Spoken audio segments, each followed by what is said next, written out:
स्वस्थ सिद्धांत प्रसारण में आपका स्वागत है। सर्वशक्तिमान परमेश्वर पिता की स्तुति हो कि हम इस कार्यक्रम के द्वारा लगातार अपने जीवन में बाइबल से सुधारने वाली शिक्षा को ग्रहण कर पा रहे हैं। बीते 3 सप्ताह से हम आत्मिक वरदान इस विषय पर मनन कर रहे हैं और मैंने आपसे पहले भी यह बात कहा है कि यह एक ऐसा विषय है जो सबसे अधिक उपेक्षित विषय है और ये एक ऐसा विषय है जिसको सबसे ज्यादा गलत समझा गया है। लोग गलत इस्तेमाल के डर से आत्मिक वरदानों को उपयोग में ही नहीं लाते हैं। किसी शिशु को नहला देने के बाद में टब के पानी के साथ साथ हम शिशु को नहीं फेंक देते हैं। मैं कहना यह चाहता हूं कि गलत उपयोग का उपाय यह नहीं है कि उपयोग करना ही बंद कर दें, बल्कि आत्मिक वरदानों का हमें सही उपयोग, सही संचालन सीखना पड़ेगा। इसी प्रतीति के साथ में हम लोग सीख रहे हैं how not to operate gifts. हम सीख रहे हैं वरदानों का संचालन कैसे न करें।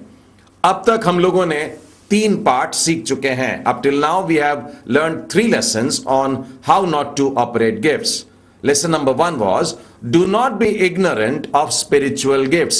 पहला पाठ था आत्मिक वरदानों से अनजान न रहें। Lesson number 2, do not over differentiate between gifts and talents। दूसरा पाठ था वरदान और प्रतिभा के बीच अधिक अंतर न करें। Last week we had seen the 3rd lesson and that was do not be waiting to be pushed। पिछले सप्ताह हम लोगों ने तीसरा पाठ सीखा था और वो यह था धक्का दिए जाने की प्रतीक्षा न करें। Today we will be seeing the 4th lesson. आज हम लोग चौथा पाठ सीखने वाले हैं how not to operate gifts. वरदानों का संचालन कैसे न करें। Lesson number 4, do not violate biblical principles. चौथा पाठ बाइबल के सिद्धांतों का उल्लंघन न करें। I repeat, how not to operate gifts, do not violate biblical principles. वरदानों का संचालन कैसे न करें। चौथा पाठ बाइबल के सिद्धांतों का उल्लंघन न करें। प्रियो, जब हम आत्मिक वरदानों के मनन पर लगे हुए हैं, मैं एक बात चाहता हूं कि लगातार आप अपने ध्यान में रखिएगा कि पवित्र आत्मा कभी भी बाइबल के, पवित्र शास्त्र के विरोध में कुछ नहीं करेगा, कुछ नहीं कहेगा।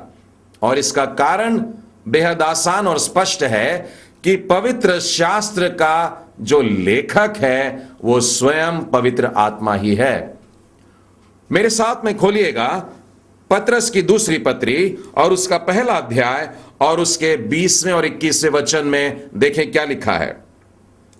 पहले यह जान लो कि पवित्र शास्त्र की कोई भी भविष्यवाणी किसी के अपने ही विचारधारा के आधार पर पूर्ण नहीं होती, क्योंकि कोई भी भविष्यवाणी मनुष्य की इच्छा से कभी नहीं हुई, पर भक्त जन पवित्र आत्मा के द्वारा उभारे जाकर परमेश्वर की ओर से बोलते थे।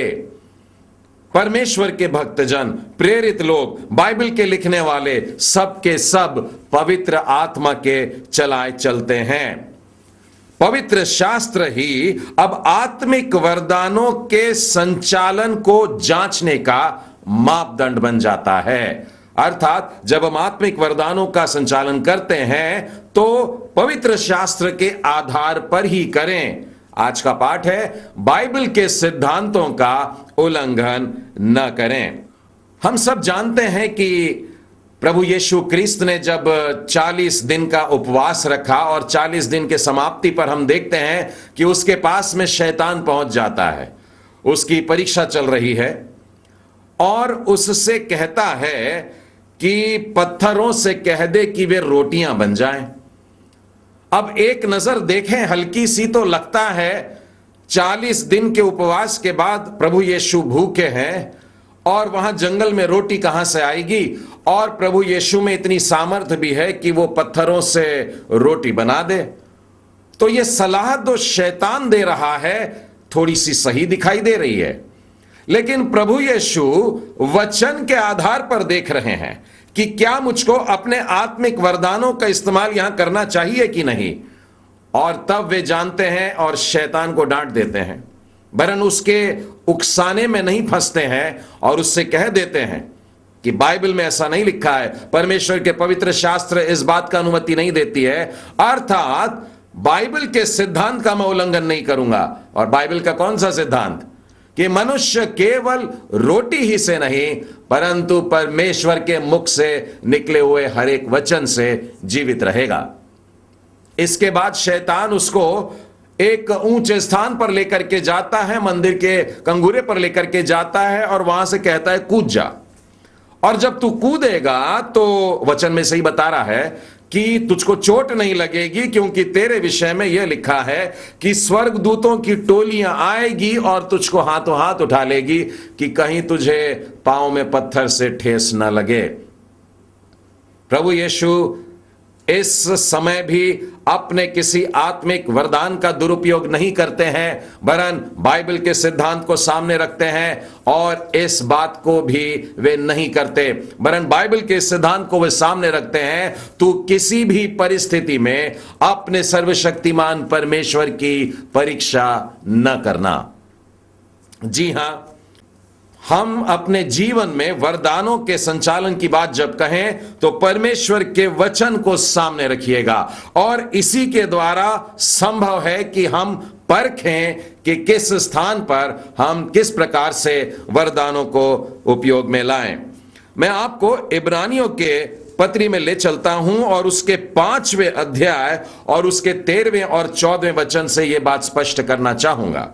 क्योंकि दूध पीने वाले बच्चे को तो धर्म के वचन की पहचान नहीं होती, बच्चों को नहीं होती है, शिशुओं को नहीं होती है। क्यों? क्योंकि वो अभी बालक है। 14वां वचन, पर अन्न सयानों के लिए है, जिनकी ज्ञानेंद्रियां अभ्यास करते करते भले बुरे के भेद में निपुण हो गई हैं। परमेश्वर के वचनों में धीरे धीरे हम मानो प्रशिक्षण पा रहे हैं, अभ्यास करते जा रहे हैं, वचनों से अपने आप को भर ले रहे हैं और अब भले और बुरे का ज्ञान हो गया है। कहां पर क्या काम करना है, कहां पर क्या बोलना है, कहां पर वरदानों को संचालित करना है, इस प्रकार से हम सीखने लगते हैं। धीरे धीरे हमारे जीवन में यह बात आती है और तब हम परमेश्वर के ऐसे कार्यों में, ऐसे आत्मिक कार्यों में लग जाते हैं जो कि ग्रहण योग्य होते हैं। प्रेरितों के कार्य में ऐसे अनेक अद्भुत कार्य हैं जो पवित्र आत्मा के द्वारा हुए हैं और प्रेरितों ने वचन के आधार पर उसको सत्यापित किया है। मैं उनमें से आपको कुछ बताना चाहूंगा। प्रेरितों के काम के 2 अध्याय में, जहां पर पवित्र आत्मा पहली बार एक नए रूप में वहां पर उतर रहा है, अग्नि के रूप में आ रहा है, और लिखा है कि जब पिंतकुस्त का दिन आया, सब लोग वहां पर इकट्ठा थे, एकाएक आकाश से बड़ी आंधी की सी सनसनाहट का शब्द हुआ और सारा घर जहां वे बैठे थे गूंज गया, और उन्हें आग की सी जीभें फटती हुई दिखाई दी और उन पर आकर वो ठहर रही हैं, ऐसा देखा। वे सब पवित्र आत्मा से भर गए और जिस प्रकार आत्मा ने उन्हें बोलने की सामर्थ्य दी, वे अन्य अन्य भाषा बोलने लगे। ये एक नई बात थी, इससे पहले इस प्रकार से कभी देखने में नहीं आया। इसलिए जो लोग वहां पर जमा हुए थे वे चकित हो गए, वे हैरान हो गए, और कुछ लोगों के लिए लिखा है वे घबराने लगे। लेकिन पवित्र आत्मा की इस भरपूरी के साथ में उतरने की बात को पतरस पुराने नियम के एक भविष्यवक्ता के शब्दों को याद करके बोलता है। वो योएल नबी की पुस्तक में से इन शब्दों को बता रहा है जो हमें 2 अध्याय के 16 वचन में मिलता है। परंतु वह यह बात है जो योएल भविष्यवक्ता के द्वारा कही गई थी। परमेश्वर कहता है कि अंत के दिनों में ऐसा होगा, मैं अपना आत्मा सब मनुष्यों पर उंडेलूंगा और तुम्हारे बेटे बेटियां भविष्यवाणी करेंगी और तुम्हारे जवान दर्शन देखेंगे और तुम्हारे पुण्य स्वप्न देखेंगे। और यहां बड़ी भरपूरी के साथ वरन आग का सा वहां पर पवित्र आत्मा लोगों में उतर करके उनको भर देता है। एक और उदाहरण मैं आपको प्रेरितों के काम में से बताना चाहूंगा। आप कुरनेलियस को जानते हैं। ये एक गैर यहूदी मनुष्य था, लेकिन परमेश्वर के भय में चलने वाला, परमेश्वर के वचन से प्रेम करने वाला, परमेश्वर की प्यास थी इसे। और कुरनेलियस के घर में पतरस पहुंचता है और वहां पे बड़ा अद्भुत सा काम होता है। मेरे साथ में निकालिएगा प्रेरितों के काम उसके 15वें अध्याय में। यहां पर कुछ लोग परेशान हैं इस बात को लेकर के कि जो अन्य जाति लोग हैं इन लोगों का भी खतना होना चाहिए। लेकिन यहां पर पतरस बताता है किस तरीके से परमेश्वर ने स्वयं इनके लिए स्वर्ग राज्य के दरवाजों को खोल करके रखा है। और यहां पर 14वें वचन में शमौन उनको समझा रहा है कि परमेश्वर ने पहले पहल अन्य जातियों पर कैसी दृष्टि की, अर्थात कुरनेलियस की बात को याद करके कह रहा है कि परमेश्वर ने अन्य जातियों पर कैसी कृपा दृष्टि की कि उनमें से अपने नाम के लिए एक लोग बना ले। इससे भविष्यवक्ताओं की बातें भी मिलती हैं। अर्थात पतरस पुराने नियम में से एक भविष्यवक्ता को वो बता रहा था और इस समय वो आमोस नबी के बारे में कह रहा था। उसके 9वें अध्याय में से वो इस वचन को बता रहा था कि अन्य जातियों पर भी वचन इस प्रकार से है, इसलिए कि शेष मनुष्य अर्थात सब अन्य जाति जो मेरे नाम के कहलाते हैं प्रभु को ढूंढें। प्रेरितों के काम की ये 2 घटनाएं हम देखते हैं। पिन्तेकुस्त के दिन जब 120 पर पवित्र आत्मा उतर के आया, तब वहां पर योएल नबी की पुस्तक में से बात को पक्का किया गया। और उसी तरह से जब अन्य जातियों पर पवित्र आत्मा उंडेला जा रहा है, तब आमोस भविष्यवक्ता की पुस्तक में से इस बात को सत्यापित किया। अर्थात आत्मिक बातों में या पवित्र आत्मा के वरदानों की बात जब आती है तो ध्यान रखिए कि हमें बाइबल के सिद्धांतों का उल्लंघन नहीं करना है। क्या यह परमेश्वर के वचन के अनुसार है, इस बात को जांचना होगा। प्रियो, जब हम परमेश्वर की सामर्थ की बात करते हैं तो परमेश्वर के वचन से उसको अलग ना करें। इस बात को फिर कहता हूं, जब जब परमेश्वर के सामर्थ के कार्यों की बातें करते हैं, ध्यान रखें कि हम लगातार परमेश्वर के पवित्र शास्त्र को पकड़े रहें। मत्ती रचित सुसमाचार उसके 22वें अध्याय में यहां पर यीशु के सामने कुछ लोग पहुंच गए और एक अजीब सा प्रश्न लेकर के पहुंचे हैं और वे मूसा की व्यवस्था में से कुछ बातें बता रहे हैं। यीशु से कहते हैं, एक व्यक्ति था जिसने किसी से विवाह किया लेकिन निसंतान वो मर जाता है और नियम के हिसाब से अब उसके छोटे भाई ने उसकी इस बात को पूरा करने के लिए कि संतान हो वो आगे बढ़ा, लेकिन दूसरे की भी मृत्यु हुई, तीसरे के, चौथे के, 5वें, 6वां और 7वें तक यही हुआ। अब बाद में वो स्त्री भी मर गई। प्रश्न करते हैं कि जी उठने पर वह उन 7 में से किसकी पत्नी होगी। देखिए, एक अजीब सी बात है। लोगों के मन में पुराने नियम की बातों को लेकर के एक अजीब सा प्रश्न जागा है, लेकिन प्रभु यीशु अब स्वर्गीय बात उनको बताना चाहते हैं और इसके लिए वो वाक्य जो कहते हैं गौर करिएगा। 28वें वचन में जब उनसे प्रश्न किया तब यीशु ने उनको उत्तर दिया, तुम पवित्र शास्त्र और परमेश्वर के सामर्थ को नहीं जानते, इसीलिए भूल में पड़े हो। तुम्हें परमेश्वर की सामर्थ को जानना जरूरी है, साथ ही साथ तुम्हें परमेश्वर के वचन को जानना जरूरी है। जब हम में ये दोनों बातें रहेगी तब हम वचन को सही सही तरीके से समझ पाएंगे, अन्यथा यीशु के शब्दों में हम बड़ी भूल में रहेंगे। यदि कोई परमेश्वर का वचन बोलता है तो वो परमेश्वर के पवित्र शास्त्र वचन के अनुसार ही बोले। पहला पतरस और उसके 4थे अध्याय और उसके 10वें वचन में देखिए क्या लिखा है। वहां पर है कि जिसको जो जो वरदान मिला हुआ है, हम में से प्रत्येक को परमेश्वर ने अद्भुत वरदानों से भरा है। और 11वें वचन में इस प्रकार से लिखा है, यदि कोई बोले तो ऐसा बोले मानो परमेश्वर का वचन है। जो भविष्यवाणी करता है वो परमेश्वर के वचन के आधार पे करे, जो कोई उपदेश देता है वो परमेश्वर के वचन के आधार पे दे। यदि आप एक शिक्षक हैं तो परमेश्वर के वचन के आधार पर दे। यहां तक कि जो सेवा के कार्य में लगे हैं उनके लिए भी लिखा है, यदि कोई सेवा करे तो उस शक्ति से करे जो परमेश्वर देता है। अर्थात लगातार आत्मिक वरदानों के संचालन में इस बात को याद रखें कि बाइबल के सिद्धांतों का उल्लंघन हमें नहीं करना है। एक और उदाहरण आपको नए नियम में सुसमाचार में चलिए और वहां पर लूका रचित सुसमाचार में से आपको एक उदाहरण बताता हूं, यूहन्ना बपतिस्मा देने वाला के बारे में। लूका के पहले अध्याय में और उसके 17वें वचन में हमको इस प्रकार से मिलता है, वह एलिया के आत्मा और सामर्थ में होकर उसके आगे आगे चलेगा। प्रभु यीशु के लिए मार्ग तैयार करने वाला है, उसके आगे आगे चलने वाला है। लिखा है वो एलिया की आत्मा से और सामर्थ से भर करके चल रहा है। बड़ा ही सामर्थी सेवक है, लेकिन उसका इतना होना पर्याप्त नहीं।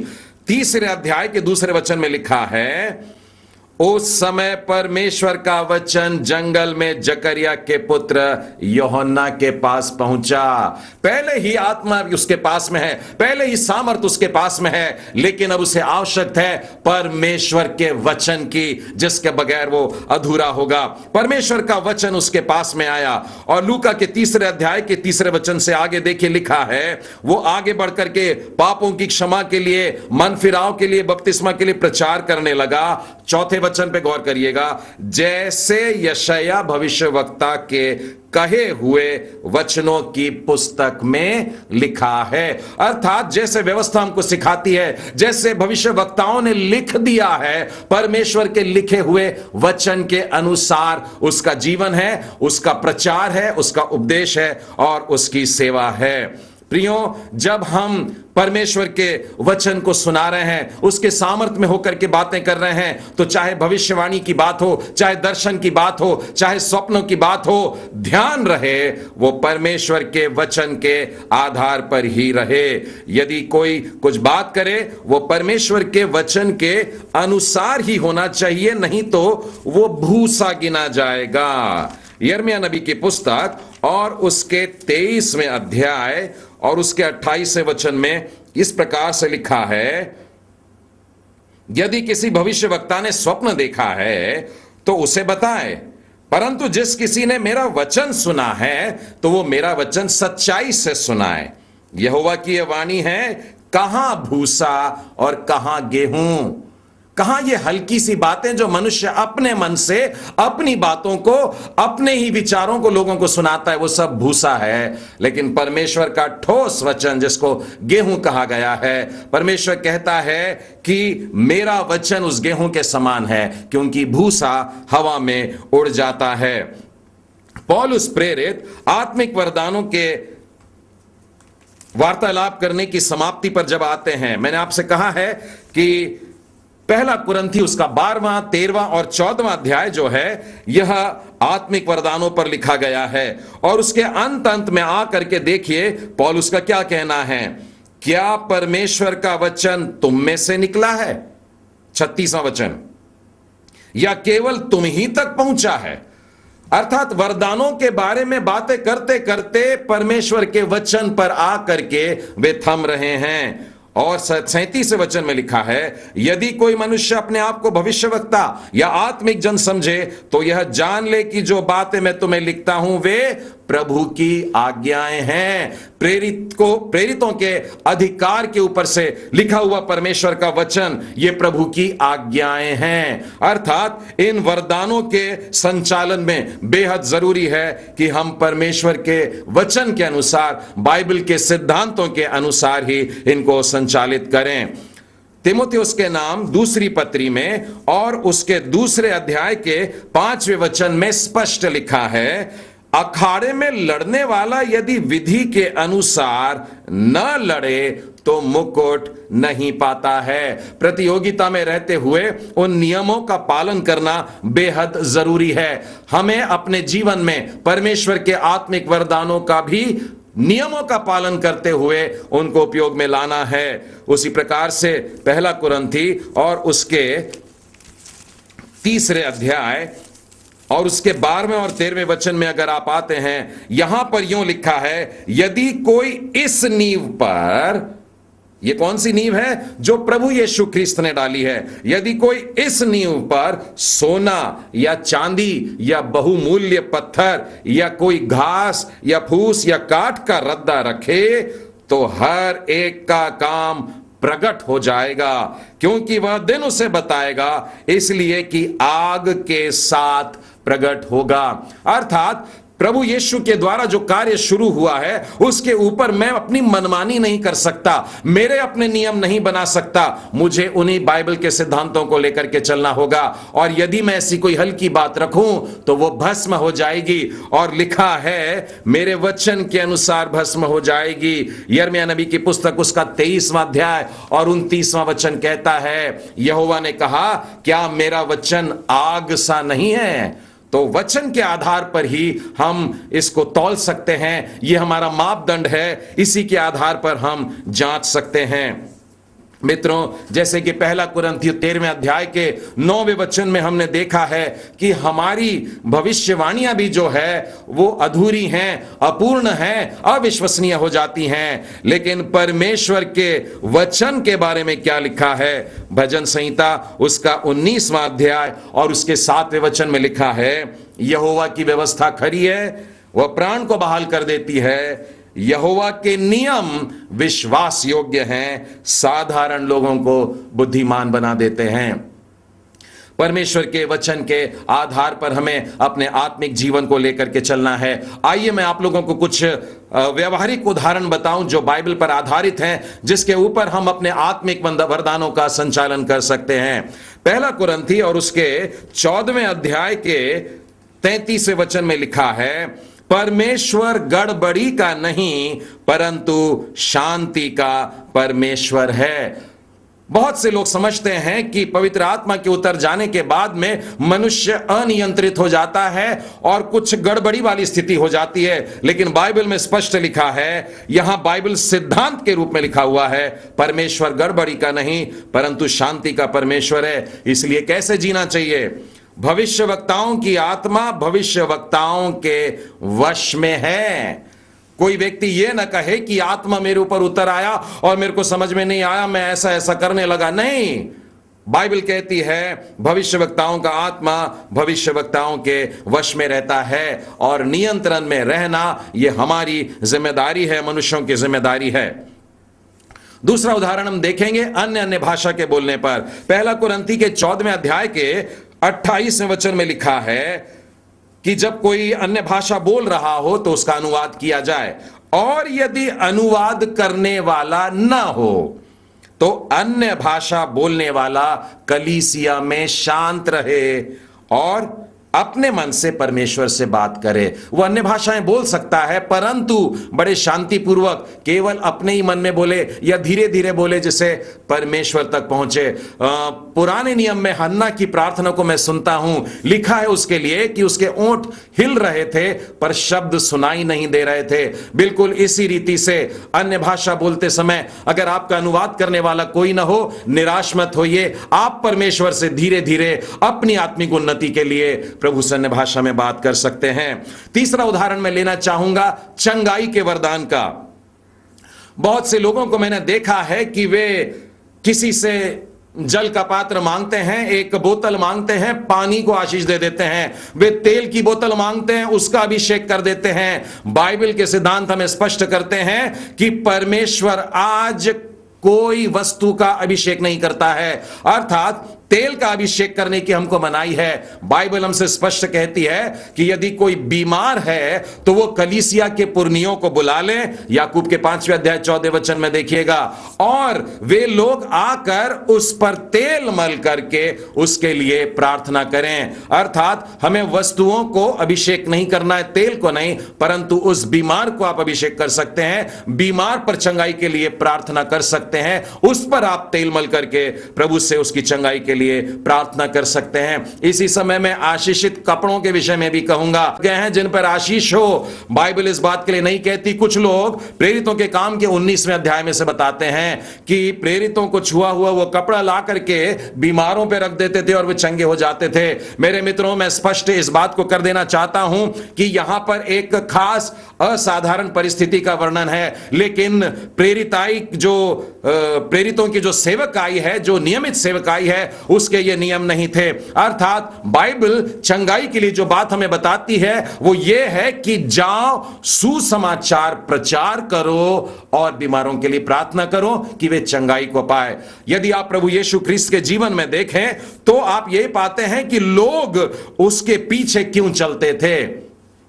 भीड़ की भीड़ यीशु के पीछे चलती थी और उसके लिए लिखा हुआ है कि यीशु के पीछे चलने वाले उसके वचन को सुनना चाहते थे और उससे चंगाई पाना चाहते थे। वचन पहले सुनना चाह रहे हैं और बाद में चंगाई भी होती है।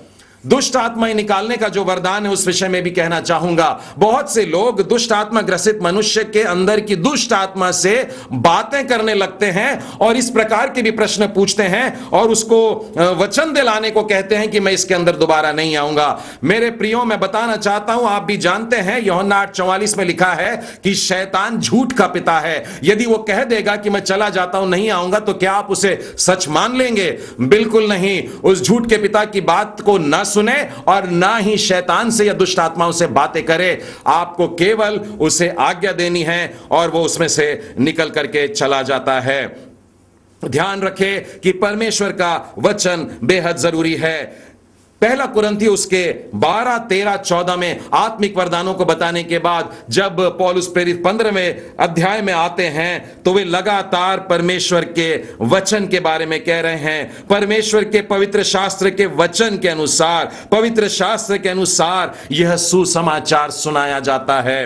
अर्थात इन सारी बातों के बावजूद वे कहते हैं कि परमेश्वर का वचन महत्वपूर्ण है और वो अपनी जगह को रखता है। इसलिए प्रियो, मैं सलाह देना चाहता हूं, नए नियम की पत्रियों के वचनों से अपने जीवन को भर लीजिए ताकि जब आप आत्मिक वरदानों को उपयोग में लाते हैं तो आप बाइबल के सिद्धांतों का उल्लंघन नहीं करेंगे। How not to operate gifts, का संचालन कैसे न करें। Do not violate biblical principles, Bible के सिद्धांतों का उल्लंघन न करें। परमेश्वर आप सबों को आशीष दे।